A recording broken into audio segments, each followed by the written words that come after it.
मैं एक बार 5 मिनट में अपने रिवीजन कर लेते हैं उसका। तो हमने पढ़ा था कि सांगा की जब डेथ हो गई थी तो सांगा के बाद अगला राजा कौन बने, तो सांगा के सबसे बड़े बेटे थे भोजराज, जिनकी शादी मीराबाई के साथ हुई थी। उनकी मृत्यु तो सांगा के जीवन काल में ही हो गई थी। फिर दूसरे थे रतन सिंह, वो राजा बने और वो बूंदी के सूरजमल के खिलाफ शिकार खेलने के लिए गए थे। वहां पर दोनों साथ में किसी बात पे झगड़ा कर लिया और दोनों ही लड़ते हुए मारे गए थे।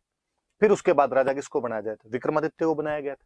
मैंने कहा था विक्रमादित्य और उदय सिंह सांगा के दो बेटे थे, जो उनकी हाड़ी रानी कर्मावती के बेटे थे।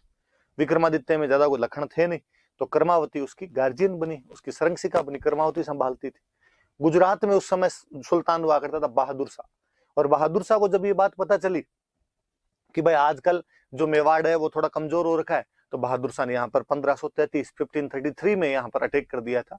कर्मावती को लगा कि पार नहीं पड़ेगी, इसलिए कर्मावती ट्रीटी कर लेती है, संधि कर लेती है और बदले में किला दे देती है कि तू हमारे पर आक्रमण मत कर, हम तेरे को किला दे देंगे रणथंभौर। तो रणथंभौर का किला देकर उसको वहां से वापस भेज देती है। बहादुर शाह अगले साल फिर अटैक कर देता है। 1534-35 में उसने वापस अटैक किया। कर्मावती को लगा इस बार तो पार पड़ेगी नहीं। कहते हैं कर्मावती ने मुगल बादशाह हुमायूं को राखी भेजी थी कि तू मेरा भाई है और मेरी आगे सहायता कर। हुमायूं टाइम पर नहीं पहुंच पाया, उससे पहले लड़ाई करनी पड़ी।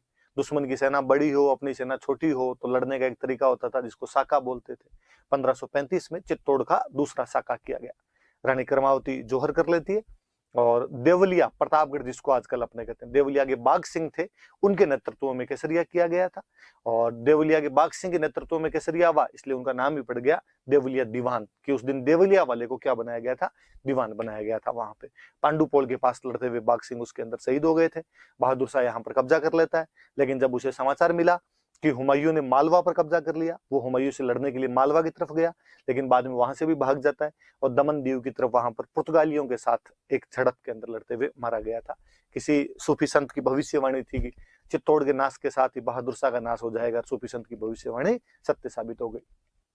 पर अब चित्तौड़ का शासन किसको दे, तो उडना राजकुमार पृथ्वीराज जो थे, उनकी दासी का एक बेटा था बनवीर, उसको कुछ समय के लिए चित्तौड़ का शासन दिया गया। लेकिन बनवीर ने यहाँ पर मामला गड़बड़ कर दिया। उसने कहते हैं विक्रमादित्य को तो मार दिया, वो तो उस दिन उदय सिंह को भी मारना चाहता था, पर जो पन्ना दहाय थे वो अपने बेटे चंदन का बलिदान देकर उदय सिंह को बचा लेते हैं। उदय सिंह को लेकर कुंभलगढ़ जाते हैं, जहां का आशा देवपुरा नाम का आदमी उनको वहां पर शरण दे देता है। और थोड़े दिनों बाद में बाकी सामंतों को बुलाकर उदय सिंह को वहां पे प्रकट किया गया। फिर उदय सिंह के साथ सामंत गए। 1540 में उदयपुर में मावली नाम की जगह पर युद्ध लड़ा। जोधपुर का मालदेव भी साथ देने के लिए आया और यहाँ पर बनवीर को हराकर भगा दिया। बनवीर यहाँ से भाग गया था। फिर उसके बाद में उदय सिंह के टाइम में और क्या क्या बातें हुई। फिर उदय सिंह की शुरुआत में तो मालदेव से बहुत ज्यादा बनती थी, लेकिन बाद में एक झाली रानी थे, उनको लेकर, झालाओं की एक लड़की थी, उसको लेकर मालदेव के साथ विवाद हो गए थे। मालदेव भी वहां पे शादी करना चाहता था, शादी उदय सिंह ने कर ली थी। मैंने बताया था कुंभलगढ़ किले में उनका झाली रानी का महल आज भी है। इस बात पे उदय सिंह और मालदेव नाराज हो गए थे। बाद में जब उदय सिंह की अजमेर के हाजी खां पठान के साथ लड़ाई हुई थी, तो उसके अंदर मालदेव जो हाजी खान पठान का साथ देता है। उस युद्ध का मैं नाम बताया था हरमाड़ा का युद्ध, अजमेर में जगह 1557 का वो युद्ध था।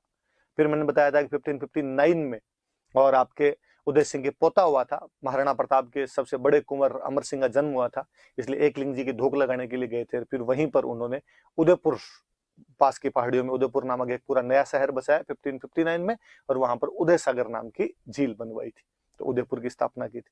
और फिर इन्हीं के टाइम में अकबर ने 1567-68 में हमला किया। इस बार चित्तौड़ वालों ने अपनी स्ट्रेटजी चेंज की। राणा आता था, उसके परिवार को पहले गिरुआ की पहाड़ियों में सुरक्षित भेज दिया गया। जयमल और पत्ता के नेतृत्व में चित्तौड़ के किले का मोर्चा संभाला गया। इस समय चित्तौड़ का तीसरा साका हुआ था और उसमें जयमल जो था वो पहले अकबर की संग्राम नाम की बंदूक जो थी उससे घायल हो गया था, इसलिए जयमल कल्ला राठौड़ के कंधों पर बैठकर युद्ध करता है। इधर जो आपके पत्ता की जो पत्नी थे, जयमल की जो बहन थे फूल कंवर, उनके नेतृत्व में यहाँ पर केसरिया होता है। जयमल और कल्ला राठौड़ जो थे, कल्ला राठौड़ कंधों पर बिठाकर युद्ध करता है, इसलिए कल्ला राठौड़ को हम 4 हाथ का देवता कहते हैं। और ये दोनों लड़ते हुए साथ में मारे गए। ये आपके हनुमान पोल और भैरव पोल के बीच लड़ते हुए शहीद हुए थे। उधर पत्ता जो था वो आपके राम पोल के पास लड़ता हुआ शहीद हो गया था। कहते अकबर यहाँ पर कब्जा कर लेता है। अकबर ने कब्जा करने के बाद यहाँ पे 30,000 लोग कटवा दिए थे। अकबर ने एक नया सिक्का चलाया था, उसके बाद यहाँ पे सिक्का एलची नाम का सिक्का यहाँ पर बाद में मुगलों द्वारा जारी किया गया था, तो वो भी थोड़ा याद रख लेना, पूछा हुआ सा सवाल था। और अकबर जयमल पत्ता की वीरता से बड़ा प्रभावित हुआ था और जयमल पत्ता की मूर्तियां उसने आगरा के किले में लगवाई थी, लेकिन बाद में औरंगजेब ने उन मूर्तियों को तुड़वा दिया। लेकिन फिर भी एक फ्रांस का यात्री फ्रैंकोइस बर्नियर, मैंने उस दिन बुक बताई थी travels in the Mughal empire, वो इन दोनों की मूर्तियों का वर्णन करता है। हालांकि वो मूर्तियां वहां से तोड़ दी गई, लेकिन आज भी जब आप बीकानेर किले में जाएंगे तो सूरज पोल के सामने जयमल और पत्ता दोनों की मूर्तियां लगी हुई है। और राय सिंह बीकानेर के राजा थे, उन्होंने मूर्तियां लगवाई थी यहाँ पे। और फिर हमने एक ये पढ़ा था कि कालांतर में उदय सिंह बाद में चित्तौड़ से तो जब निकल गया तो गोगुंदा चले गए थे, गोगुंदा उनकी राजधानी हुआ करती थी। और गोगुंदा में वहीं 28 फरवरी 1572 को उदय सिंह का निधन हो गया था, और वहीं पर उदय सिंह की छतरी बनी हुई है। उदय सिंह जाते जाते गड़बड़ कर गए, वो अपने बड़े बेटे प्रताप को राजा नहीं बना के गए थे, अपने छोटे